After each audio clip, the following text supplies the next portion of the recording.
Live from Western States City, this is SciTech News. Headline News.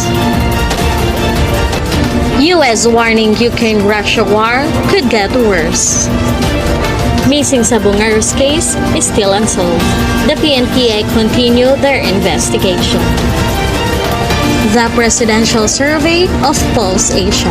The latest update on the COVID-19 cases. U.S. warning Ukraine-Russia war could get worse. Ana Luz Colonna, what is the latest update? As of this morning, according to the spokesperson of Zaporizhzhia power plant, a large part of the nuclear power plant of Europe in the Ukraine are destroyed and burned due to the encounter of the Ukrainian and Russian troops. But the good thing is, the radiation level didn't change. Mayor Dmitry Orlov of Enerdogar, the neighboring town of Kyiv, shared that some part of the power plant burned because of the non-stop war of the soldiers.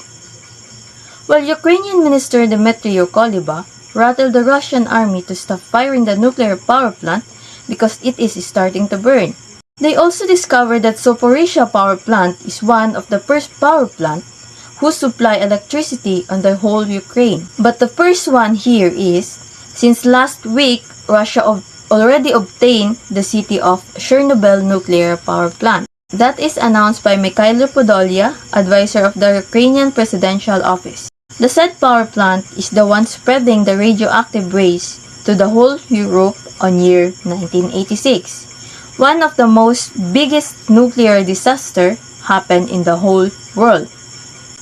And President Volodymyr Zelensky worried about this because he don't want the same disaster to happen again. This is Ana Luz Colonna reporting for the SciTech News. The Presidential Survey of Pulse Asia. For further details, live from Pasig City, Pedro Mundin.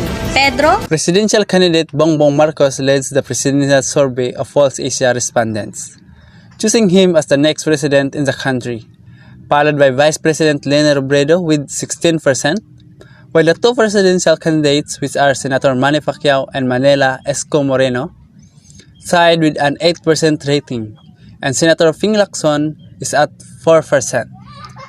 From the different presidential candidates' statements, they said it was too early to say that the results of the survey will be the result of the upcoming election. Thank you. Once again, I am Pedro Munding. Back to you, Tin. Missing sa Bungaros case is still unsolved. For more news update, live in Cebu City, Rail John and Gershal.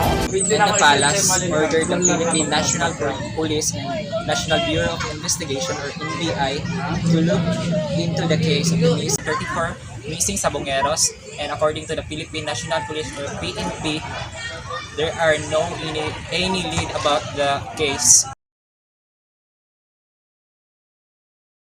This is Rail John and Gershal from Cebu City reporting.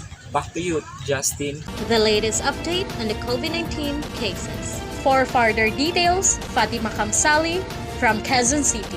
Fatima? According to the World Health Organization, there have been 3,668,710 confirmed cases of COVID-19 with 57,072 deaths reported to World Health Organization as of March 12, 2022.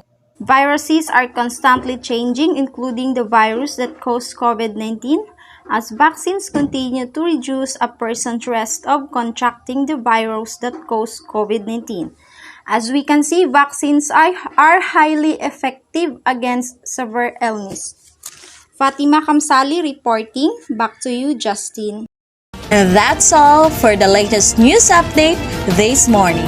I am Justine Saramilio Maderada, your news anchor for SciTech News.